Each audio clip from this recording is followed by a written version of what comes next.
Looking more closely at the scenes of insurrection at the U.S. Capitol, we started noticing dozens of symbols everywhere. The details of what people wore and carried revealed a deeper story about possible future threats.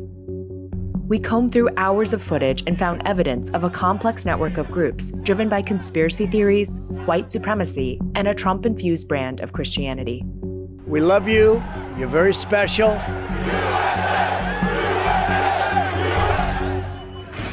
As some tried to break open Capitol doors, these men pushed their way through the mob, wearing yellow logos on their jackets.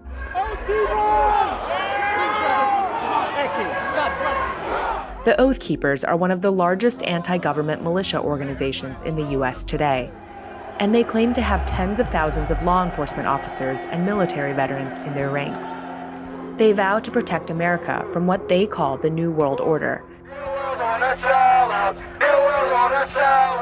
a future where the government imposes martial law, seizes guns, and throws resistors into detention camps.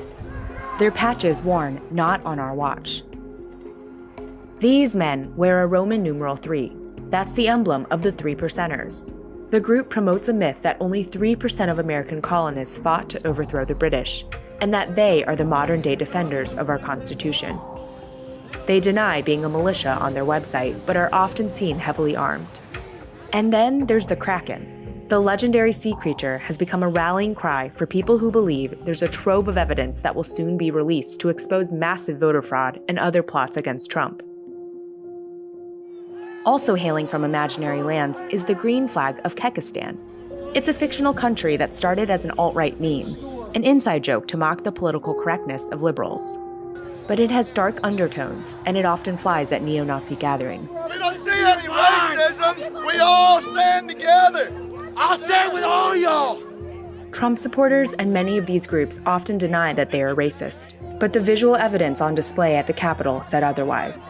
An OK hand gesture hijacked to read WP for white power, a neo-Nazi tattoo, a Camp Auschwitz sweatshirt, and a gallows built that day to frame the Capitol. Hang the traitors! Hang the traitors! Let's get in there, let's go! Come on! Come on! It looked like a scene from the Turner Diaries, a novel that the Anti-Defamation League calls a blueprint for a white supremacist revolution.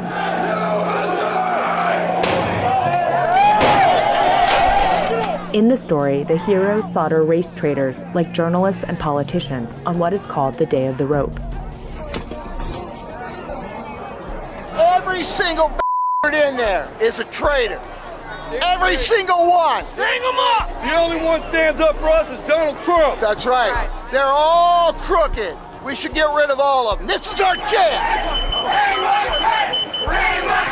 Leading up to this day, some in the far-right conspiracy movement QAnon openly called for violence. At the Capitol, their Q symbol stood high above the crowd and popped up again and again. Do not let them normalize pedophilia. Believers, including some members of Congress, push a false conspiracy theory that Democrats, Hollywood, and the elite are child sex traffickers, and that Trump rose to power to stop them. No more satanic pedophiles. Many saw January 6th as the moment they'd been waiting for, an event they called the Storm, when corrupt enemies would finally be punished. Lose your job! Lose your job! Yeah. All these politicians work for us. What's the penalty for treason? Death! Death! USA! USA! And there was this man, known as Q Shaman, who has become a mascot of sorts. His tattoos appear to be images from Norse mythology, including a hammer of Thor and a triangle associated with the afterlife. The triangle known as Valknut has been used by white supremacists before.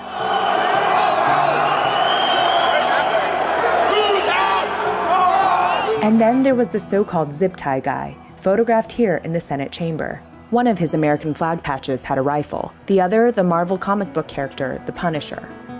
It's been popular among soldiers and police officers at least since the Iraq War, and groups across the far right have also adopted it.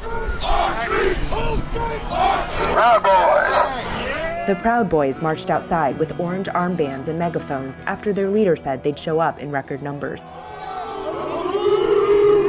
One of them even posted a selfie from inside the rotunda. And for the first time in U.S. history, the battle flag of the defeated side of the Civil War entered the Capitol. Many now see it as a racist symbol tied to slavery. USA! USA! USA! One symbol from the past was hard to miss. The Gadsden flag was originally designed during the American Revolution. It became popular within the Tea Party movement. Conservatives and libertarians use it as a symbol for gun rights and to protest government overreach. There was also the Betsy Ross flag of the 13 colonies, a few from the former country of South Vietnam as a sign of anti-socialism, and thin blue line flags in solidarity with police. Trump is president, Christ is king!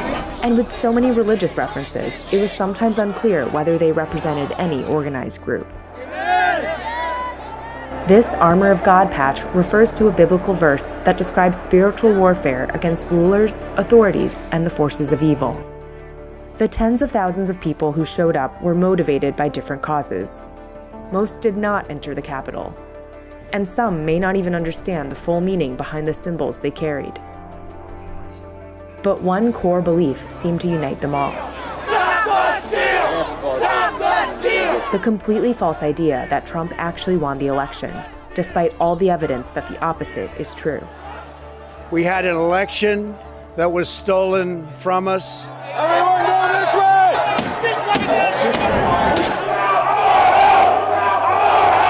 And by playing on the fears and passions of his supporters, experts say he's managed to rattle our democracy in ways that may take decades to repair. Do not stop! So when Trump said the words, Go home and go home in peace, many worried that peace might not come so soon.